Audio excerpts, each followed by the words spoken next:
Hi, this is the Be Well with Michelle Greenwell podcast. Our heartwarming conversation is designed to lift you on your wellness journey. Grab your cup of tea and enjoy the podcast.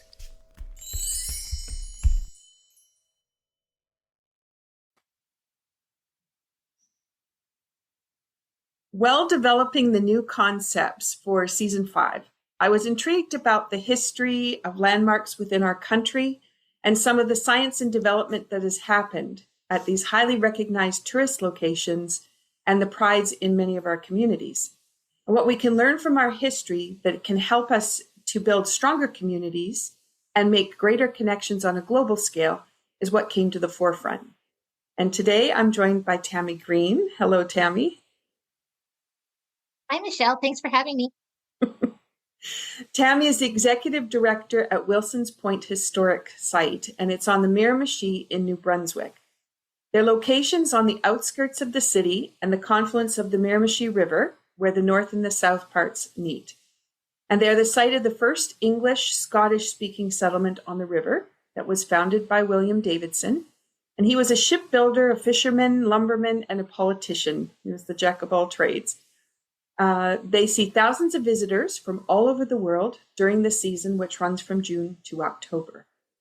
So today we want to highlight 3 specialty blends that are going to be boasting at the museum as they open this season. And we want to share a little bit more about the other things that also happen on this historical property.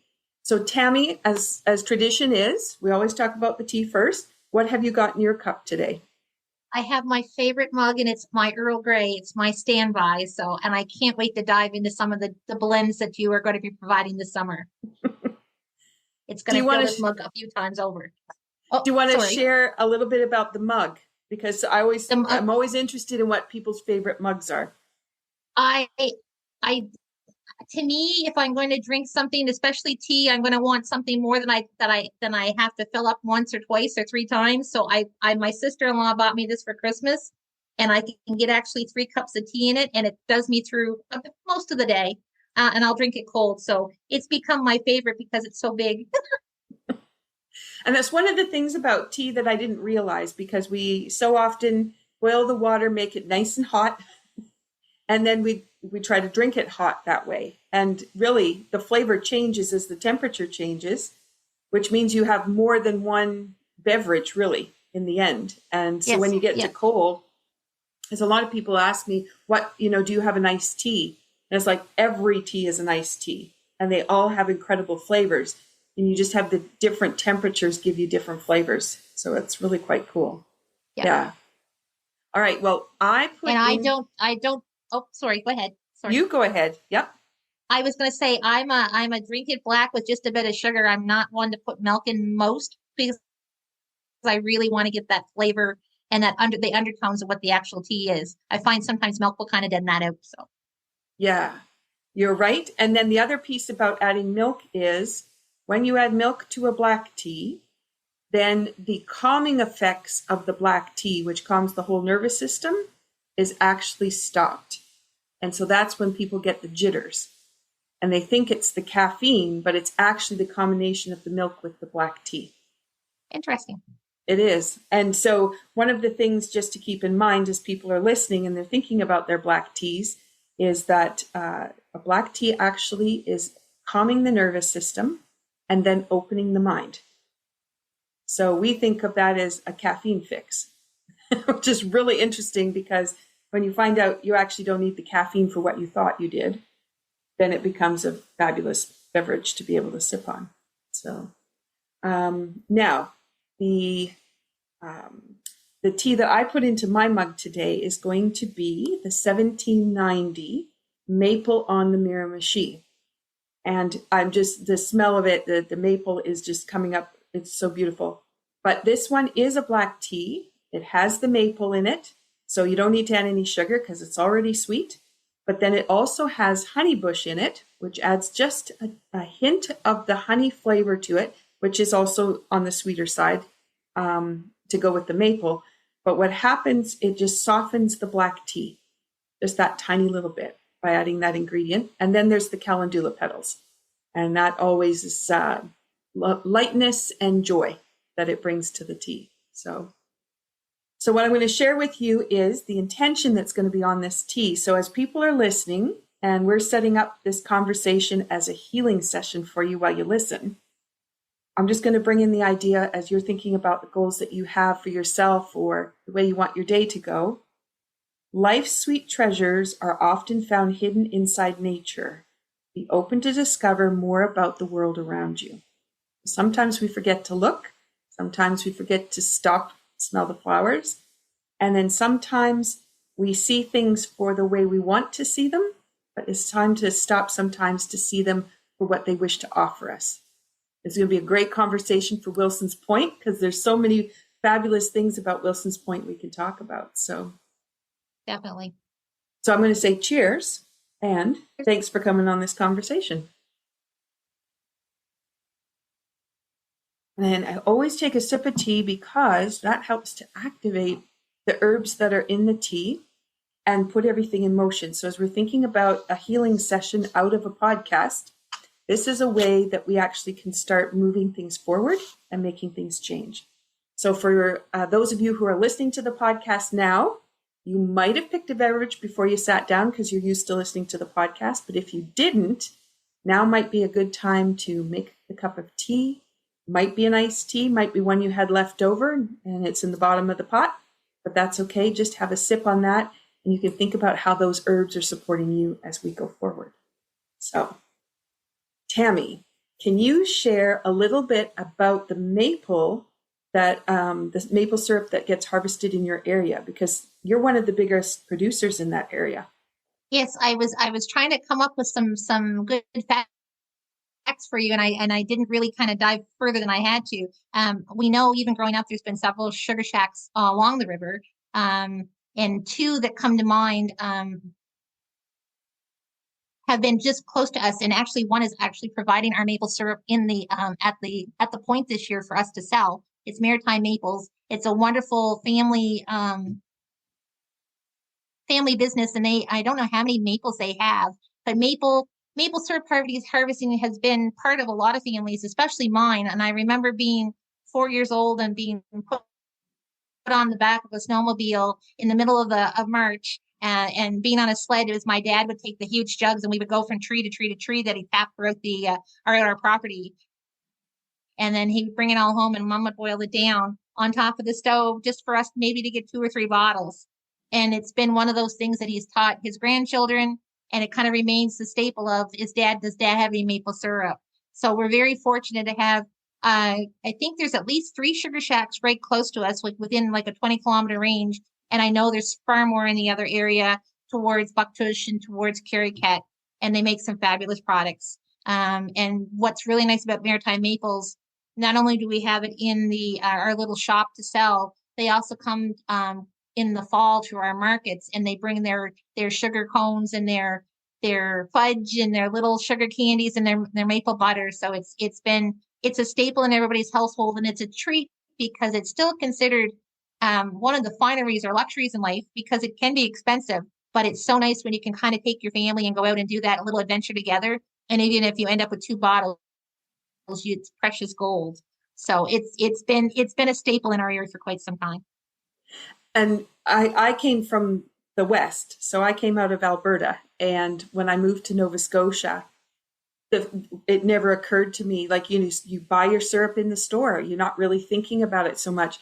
But then to see all the trees being tapped here, and then people just as you just said, they're just offering that sugar shack, right? And it's like, sugar shack, wow, that sounds so cute and so quaint.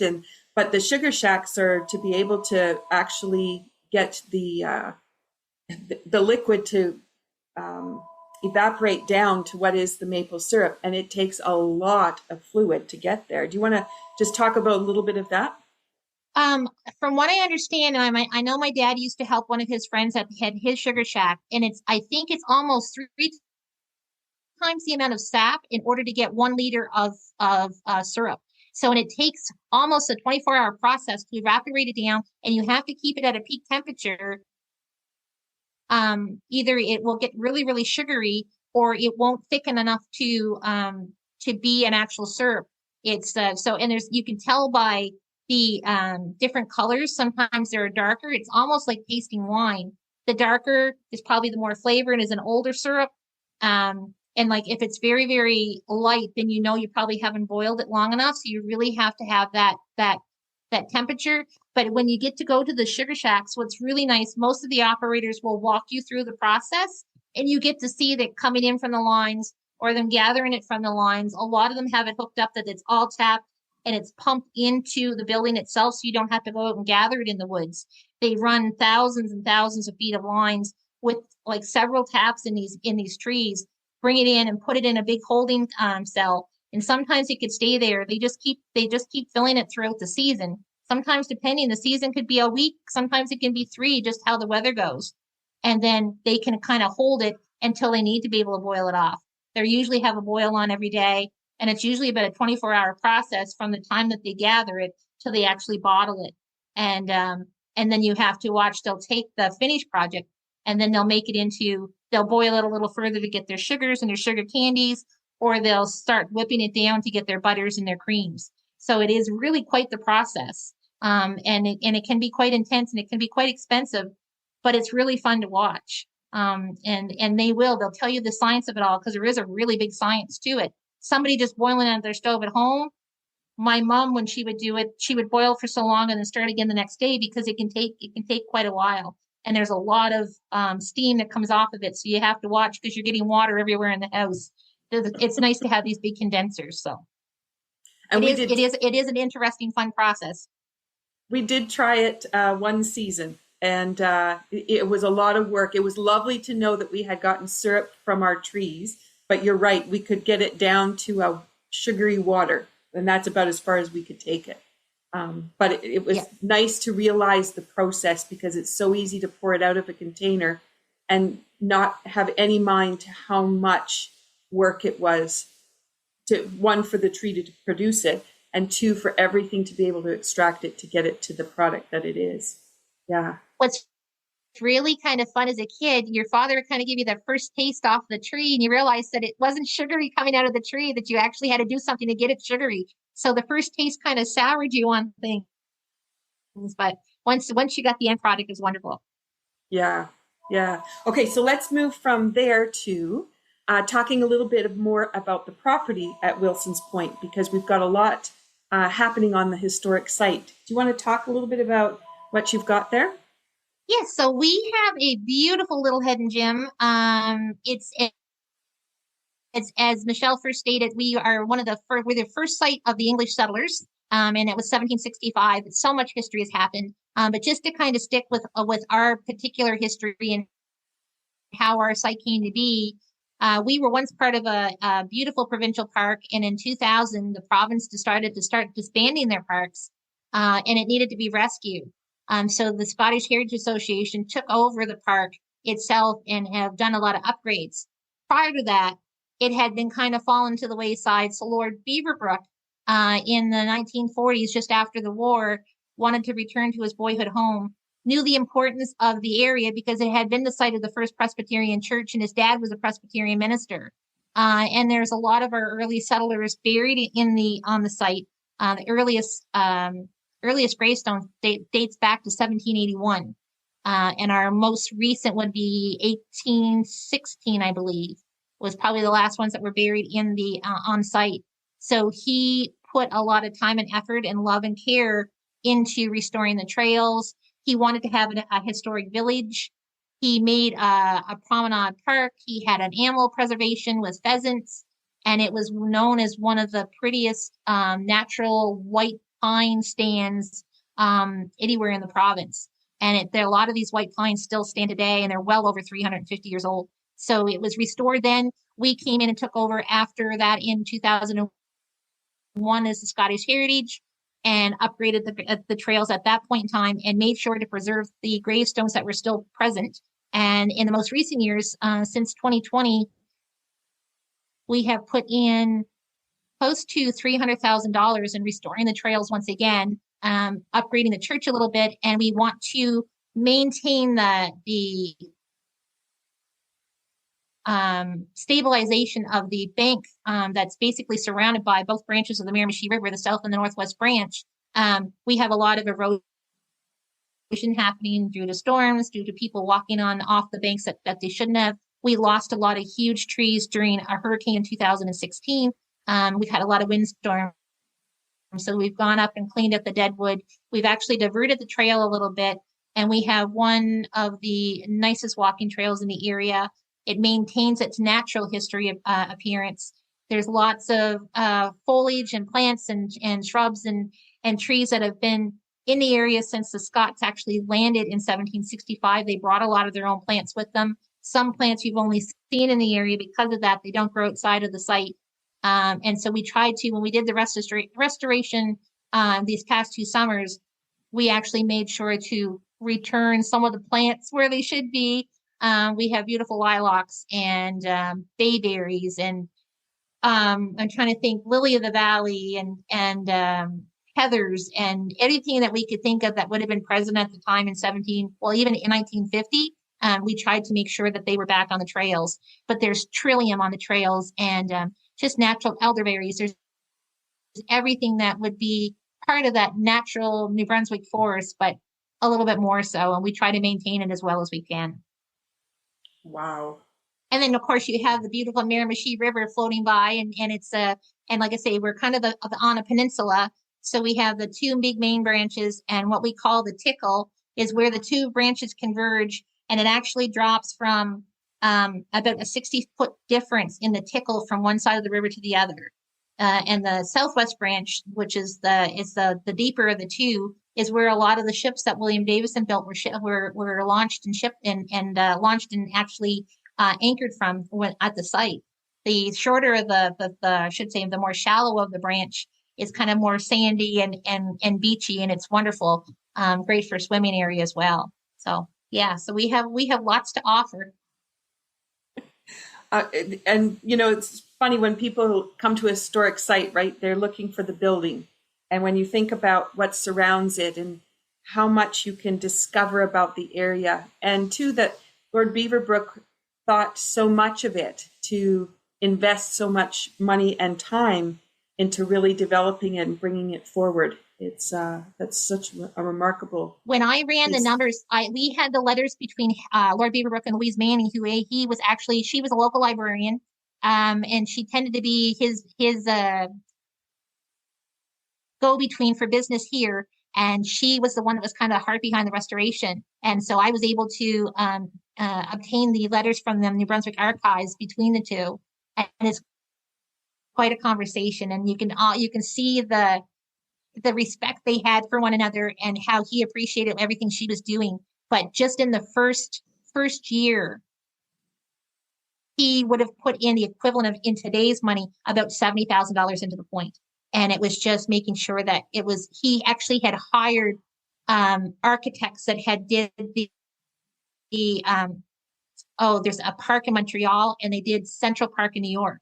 So he wanted those same landscape architects to come and landscape Wilson's Point. That's how important it was to him. So you can just imagine. We always say we don't have the buildings, we have the story. And when people drive in and see what we have just for the nature part of the story, they're just blown away. They're dumbfounded that this much history has taken place underneath these beautiful 300-year-old pines, and that there's so much there, and they didn't realize.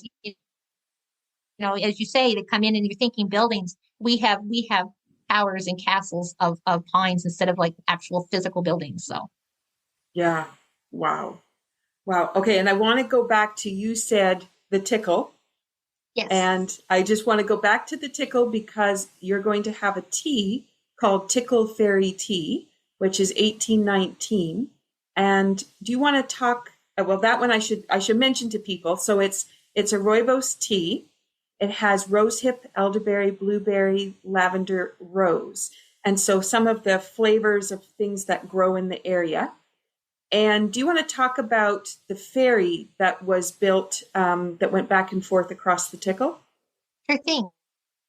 So kind of getting back to how Wilson's Point got its name, it's had several names over the year. It was Bois Hebert's Point during the expulsion of the Acadians in 1755.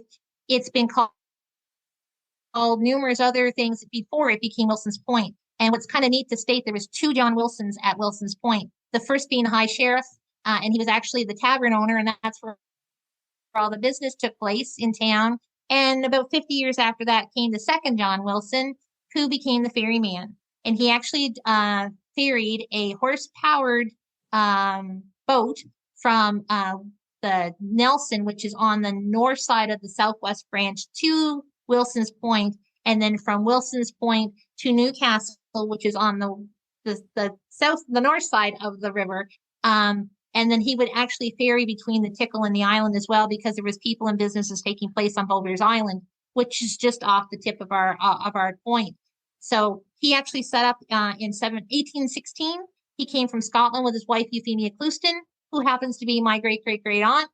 And they set up a ferry landing, a hotel. There was, his son had an actual mercantile. We actually have the ledgers from that mercantile. We have family photos from the Wilsons of other buildings that had been there at the time. And he was actually the town jailer. And he had some difficulty, I think, with that because of he had to instill the corporal punishment at the time. His family's still prominent in the area. We actually had one of his great granddaughters working for us a few summers ago. His family actually still owns property in the area. So they've been on the site for close to 200 years.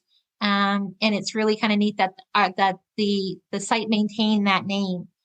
So it's pretty neat, but there's been several ferrymen. After Wilson gave up and retired, there was a Charles Vide that was the Tickle, I guess the ferry for the Tickle as well.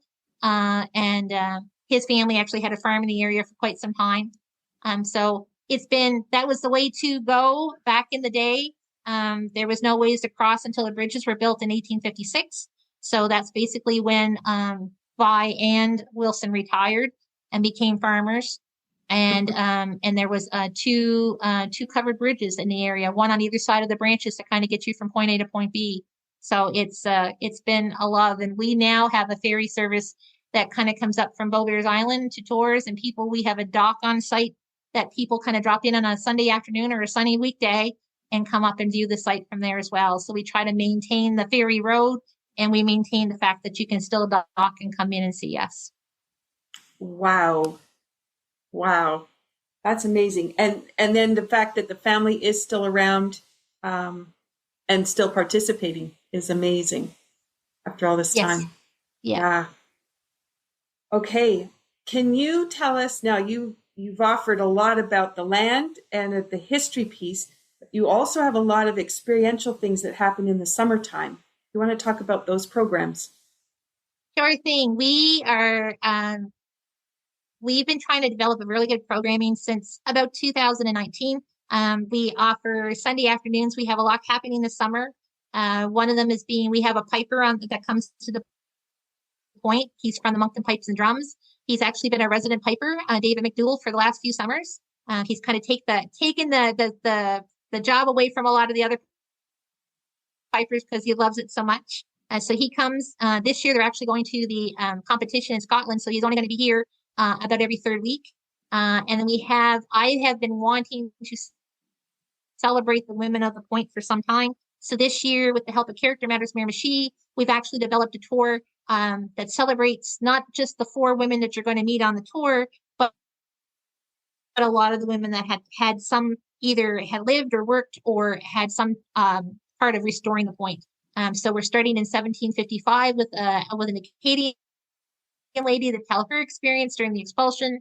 We have the 1765 Elizabeth Moore, who is the oldest living resident at the point. She lived to the age of 96, and she's part of my favorite fairy tale. She was probably 14 or 15 years old when she came to New Brunswick from Scotland. She married a man quite a bit older than she was, and he was the quarry owner. And at age 80, he actually walked 200 kilometers to Fredericton to obtain more property closer to the quarry so she could be closer to him. And then she outlived him by another 20 years. So that's my favorite love story. Wow. We're going to talk with Euphemia Clouston, who's going to tell about her experience during the Miramichi Fire of 1825. And she'll tell you what life was like at the point at that time. And then we flash forward to 1950. and you get to kind of speak to Louise Manning and talk about what she's done for the point. And I just found out yesterday that they kind of have a fifth woman, and they've made it so that the last person you get to speak is me, because I'm now kind of the caretaker of the point. So, and still the woman of the point. So it's we're really excited about it. It's going to be a really good tour, and they talk about other women that would have been present at that time, other women that actually made an impact on the area. So I'm really excited about that. Another thing we have going on Sundays between the Piper and the women, we happened upon a wonderful gentleman named Callum Lycan. He's actually a Scottish storyteller straight from Edinburgh, Scotland. And his family moved in the area 2 years ago, and he's come and he's become a big part of the point. So you're going to get to take a walk with him through the pines, and he's going to tell you everything that the Scots would have suffered before getting to Canada and what they would have done to make themselves established here. So you're going to hear it from the Scotsman's point of view. So we have Walk with a Scot. We offer Workshop Wednesdays where you're getting the chance to be creative. We bring in some wonderful instructors, and you're learning either traditional crafts or some Scottish crafts. This year we have some needle felting set up. We're doing, I'm trying to think. We're doing stained glass. We have a stained glass artist coming in the fall, and he's going to be doing that. We have our artist in residence, Kathleen Richards Green, who's coming in and doing a water color workshop. She's been doing that for the last couple of summers with us. It's always a big hit. We're doing flat needle felting this year, and embroidery and appliques. And I'm trying to think, and we're making frazzled little creatures for Christmas near the end of October. And yeah, so we have that. That's our normal programming. Plus we have a few other things kind of coming down the way this year. Walking with Llamas is happening in July. We're using the Amazing Adventures at a Shediac are coming to walk on the trails with their llamas. We're doing Pirates at the Point this year with the Grizzle Buccaneers. That's a new thing, and that's really exciting because the privateers actually came up the river in 1773 and destroyed everything on sight. So, and they were basically pirates at heart. So we're going to have some fun there. There's going to be costume contests and fencing competitions and a treasure hunt. We're doing a takeaway tea in August, which is part of our Scottish festival. We're having the heavyweight athletes in to do a Highland Games. We do our little takeaway tea, which we'll be serving Cape Breton Tea at as well. And we have Celtic artists coming in, a musician. And I'm trying to think. Oh, we have painters on the site at that point in time, and we're doing the Women of the Point tours. And then in September, we do a Sunday Scone Social, which is really, really fun. And it's been a hit we started it last year and it became a very big hit. So we're doing it again. And again, we'll be serving the tea there as well. And we serve our tea and our coffee at all of our events. And throughout the week, if people are wondering what it tastes like or want to have a cup. And our big event, which has become, this is our third year for it. It started out where we didn't really know what we're doing, but we've done pretty well with it. We do what's called the Great Miramichi Haggis Hunt and Fall Fair. We developed a scavenger hunt that gets the kids out on the trails with their cameras and their pencils and papers, and they have to ask there's questions they have to answer about historical figures that they might meet along the way, and they're chasing after our Miramichi haggis called How's It Going? So Howsy happens to leave his little socks and some pieces of turnip and his little jelly bean droppings on the trail, and they have to take pictures of certain things, and they come back in and get their names put in for prizes, and we give away beautiful Scottish storytelling, storytales, I guess it is, and some other prizes. This year we were fortunate enough to get went to partnership with 4 Imprint, and they gave us money to actually have some sweatshirts for prizes, which was wonderful. And then for the adults, we have a big, beautiful traditional market on the parking lot.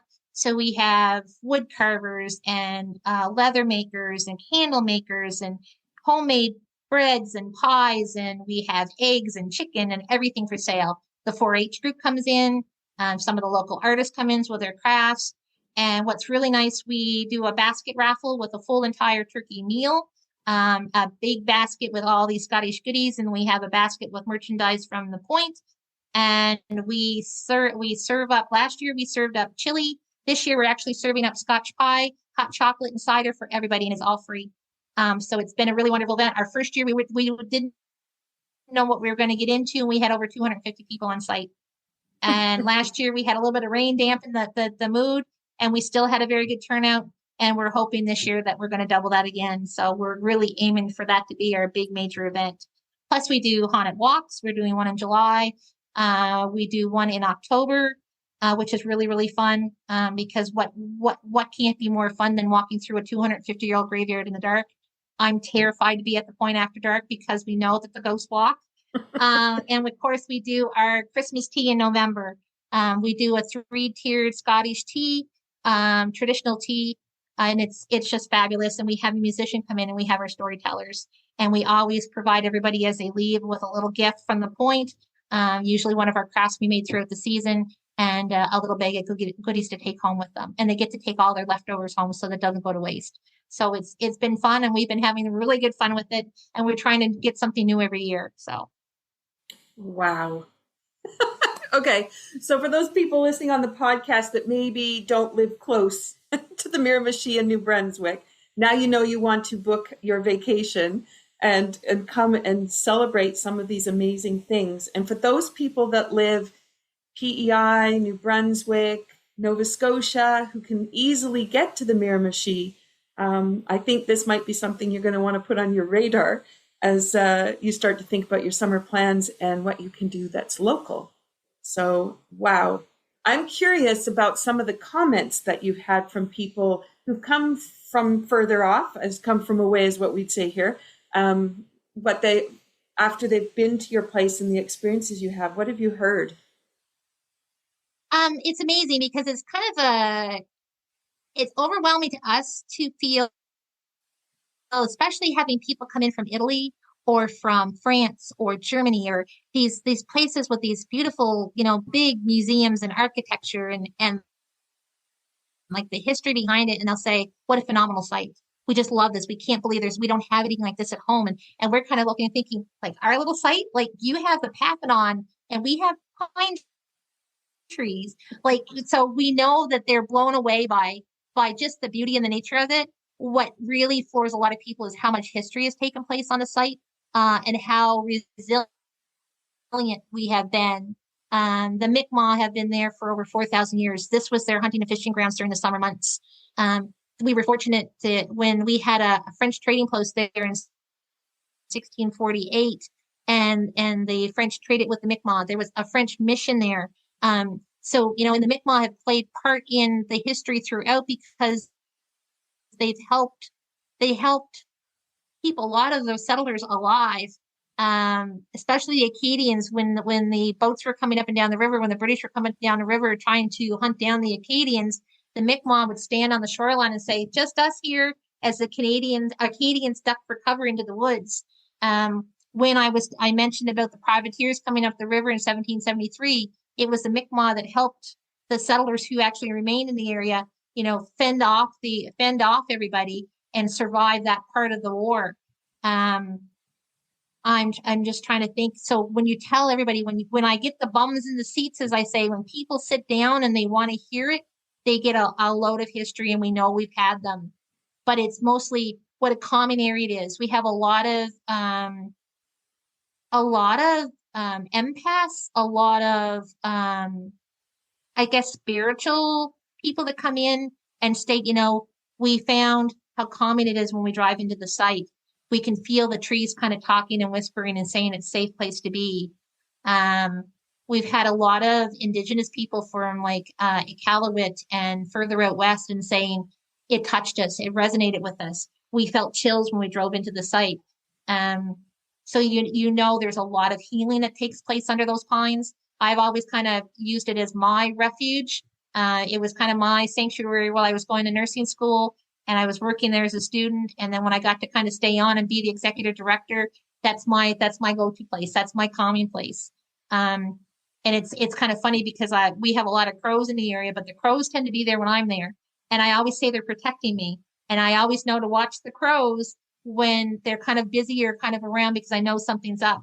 And one of our regulars had said one day he hadn't seen the crows all winter. He walks there every winter, and all of a sudden they appeared. So he knew I wasn't far behind. And sure enough, I drove in within minutes. So I'm very well protected at the site. And I mentioned the ghost.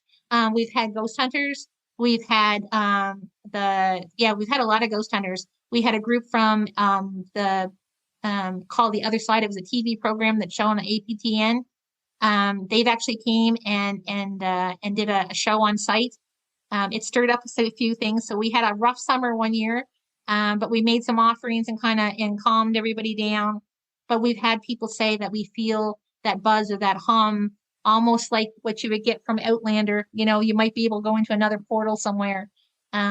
We've had people come back showing pictures of orbs, and so we've got that diverse kind of. We don't know what's going to happen next, but we know how the points moods are, and people feel the points moods, and it's usually really, really good. We know when something's up to, so we kind of batten down the hatches and hope for the best. But people are blown away just by the beauty, the fact that we have the walking trails that we do, you know, how nice it is to relax on the beaches, and how nice it is to come and hear the history. So, and it's really kind of cool, especially like I say, when we see people from all over the world coming and saying, we have nothing like this at home. And we just think it's just a tiny, cute little gem, realizing that it's a big to a lot of people.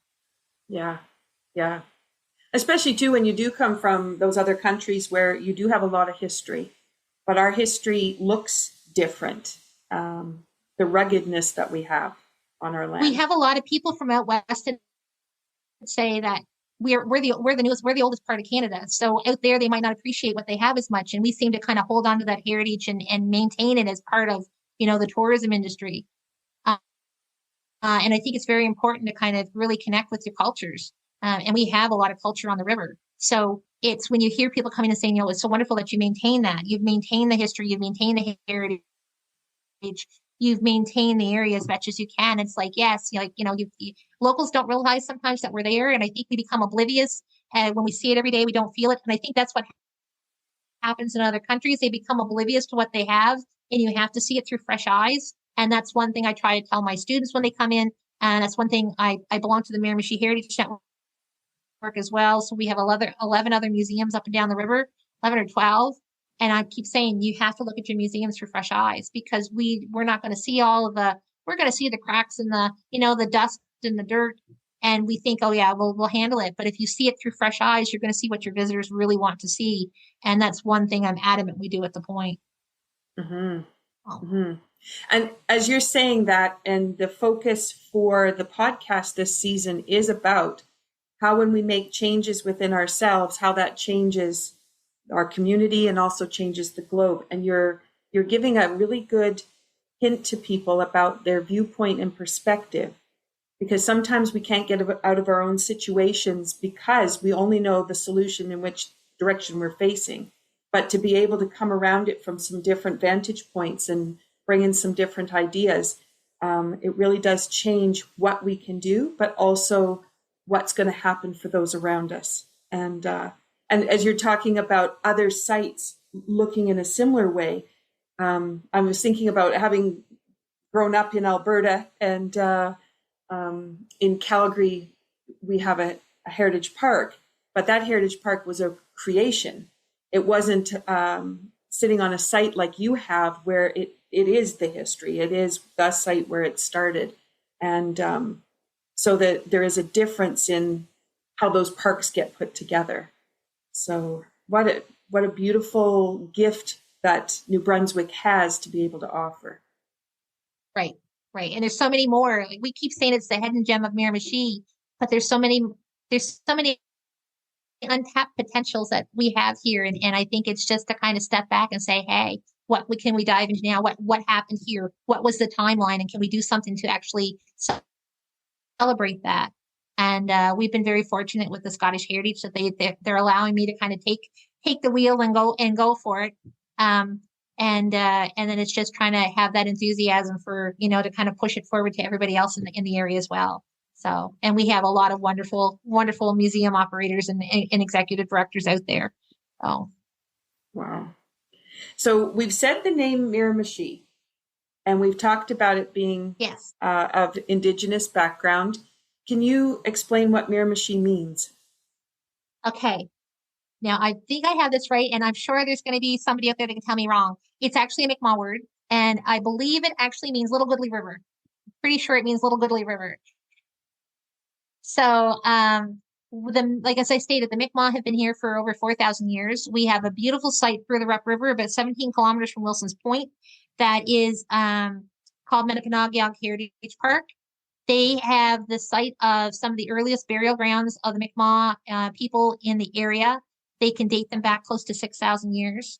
They found this was the meeting place for a lot of the First Nations people. Um, they found what their burial grounds were so intact that they found actual full beads and actually almost well preserved, a mummified, I guess, what you would say, remains. A very, very, very important part of the history. There's places up on the site that there's so many artifacts, it actually outnumbers the rocks along the side of the river. So, yeah, so we have Beaubears Island is called Guiminaguk, I believe. And it was, I can't remember what it actually means, but that's how Beaubears Island was its original name. I'm sorry it leaves me at the time, but we have a very big prominence of First Nations. We have 4 First Nation sites on the river, I believe it is. And they've got some beautiful areas, all with their own, each with their own history, devastating history, perseverance as well. But yeah, so the part is kind of like the Little Goodley River, and it's kind of like the meeting place. And it's very important that we recognize the First Nations. We're on unceded territory. We actually and Metapanagog is another place. They have a coat. It's called the Treaty Coat, and it was actually made by the women of the in the community for a gentleman, an English gentleman that was had part in the treaties. And what's happened in the past few years, the original coat is at the museum in Ottawa, but the women of the community actually went up and took pictures and checked everything out, and they replicated the coat so they could have it on site here.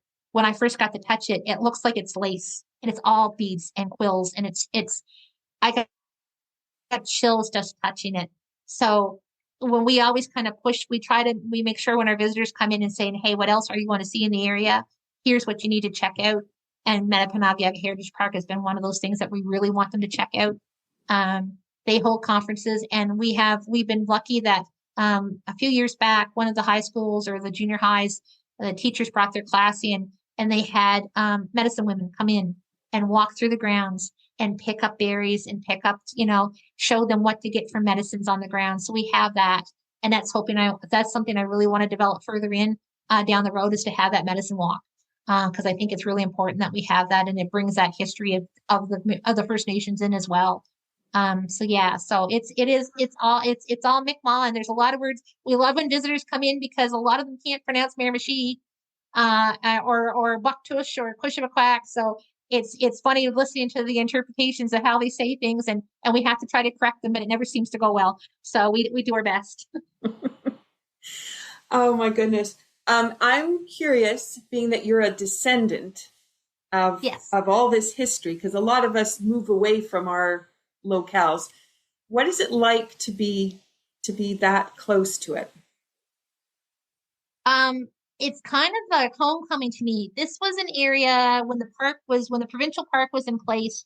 It was our standard Sunday afternoon treat. So after we went to Sunday school and church, we would go down for a picnic at the enclosure, which is what Lord Beaver had named the area for the enclosures around the graveyard. And we had the park, and then there would be a playground, and then you would drive down the road and you'll see the 2 big farms that were still in place because people were still living inside the park.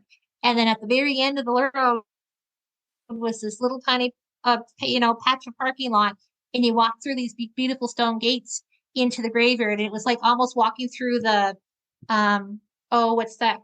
The garden, Secret Garden, the book, The Secret Garden, when you're a little kid. So my big treat, I love walking through the graveyard at the end of the day when I was 4 years old. And when I turned 18 and graduated from high school, I got to work in the provincial park as a caretaker for the summer. And then I returned 30 some years later as a student again at 42 to become a student at the Point. And it was my homecoming, and it was just like so nice. And there's so much history there, and you just want to be able to maintain it and keep it for another, 3 or 4 or 5 generations. But I did not know at the time how much history had taken place because I just knew the graveyard. And I didn't realize exactly what the graveyard entailed, or had there been a church there, or had it been a settlement. I just knew there was a graveyard there. So it was really fun learning the history. And I tell you, I've been there, oh my gosh, well, since 2011. And I learn something new every summer. There's never a moment. There's always somebody coming in and filling in some of the pieces. The letters from Louise and Lord Beaverbrook kind of filled in all the few other little mysteries. So there's always something to come into light that we never knew about, or we're making new discoveries along when we're starting the restorations. There's always something to learn, and when you stop learning, then you're in trouble. So I'm hoping there's a lot more I can uncover down the way. So yeah, it's overwhelming. I actually found it here a few years ago. Where I live, where my house is situated, is on the William Davidson shipbuilding site. So as you walk out my back door to the river, you can see where they launched the boats from and built the boats from. And this property's been in my family for close to 200 years. So it's really kind of cool to know that we're part of that. And I didn't realize I was related to John Wilson, the ferryman, until I got to work. So now we know that Euphemia was part of the equation. So it's really fun. It's really fun for me being a history buff. I graduated with a nursing degree, but this seems to be my niche and I absolutely love it. So I'm hoping I can stay there for a few more years. So at least until I retire at 90. Oh, that's beautiful. I just want to bring forward the last tea. So we talked about the maple on the Miramichi. We've talked about Tickle Fairy tea. And now we go to 1765, and it's Wilson's Point Scots tea. And when I was looking at what were the names possible to choose, Scots tea was written somewhere in the write-ups. And I thought, oh, that's such an interesting way to say it. So we've got the Wilson's Point Scots tea, and that is an orange pekoe black tea, which is what traditionally in Scotland, that's what they drink, orange pekoe, usually with milk, but now we know the difference. And the affirmation that goes on this one is, as the Miramichi River changes course, so too does our opportunity to seek new adventures and friendships. And so with how these teas are coming together for your adventures this summer, I believe that as people come in and get a chance to explore and learn more, this opportunity, one, of new perspective, new adventures, but also the opportunity to really make new connections and to see how it can be taken back out to the other communities. I think it leads to such an incredible opportunity. Yeah. Oh, Tammy, you are a wealth of knowledge and excitement, and I can hardly wait to be on site there and to be able to put my feet on the ground and be in the space that you love. And I look forward to that. We're going to see if we can't take the podcast into a live, which I've never done. So that'll be something different. And my family actually, my dad's birth family comes from Three Valley Gap in Revelstoke, BC.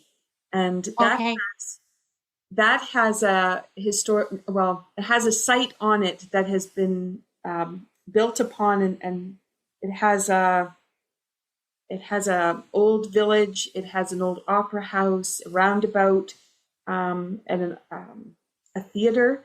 And when I discovered that was part of the family, we used to drive past it every summer, and we never stopped. But we would see it, or we might stop for gas. But then when I discovered that it was actually part of my dad's birth family, it was so interesting to be able to sit on that historic site as well, and the stories and ideas that have come across the generations. So I look forward to being on your land where, people have been on there for so long, and what you're cultivating and the adventures everybody can bring to the table. Well, we're extremely excited to have you come. We can't wait, and we're extremely excited to be part of the Cape Breton Tea Company family. We're really, really happy to have you on board this summer, and we can't wait to see what great things come of it. I have a lot of high hopes that we'll sell out quickly and need to restock often. So yeah, it's going to be a great season, and we can't wait to have you. So on that note, we'll finish our podcast here. Thank you, Tammy, and thank you for bringing the Cape Breton Tea Company along. And for those people listening, as you finishing off your cup of tea and hopefully have thought about some of the activities you might want to do for the summer, but also the way that you want to approach some of your activities, projects, etc., with perspective, and looking at new ways that you can think about things, or maybe find others to look at these things for you so that you can gain new vantage points. We hope that'll give you a new way to think about your own self-care and wellness, and the way that you move forward on your own adventures. So happy summer, everyone. And Tammy, I will see you soon. Thank you. Thank you for listening to Be Well with Dr. Michelle Greenwell. There are a couple of resources I want to just point out. When you go to the website greenwellcenter.com, you'll have a pop-up window. That pop-up gives you the top 8 easy stress releasers that you can use every day.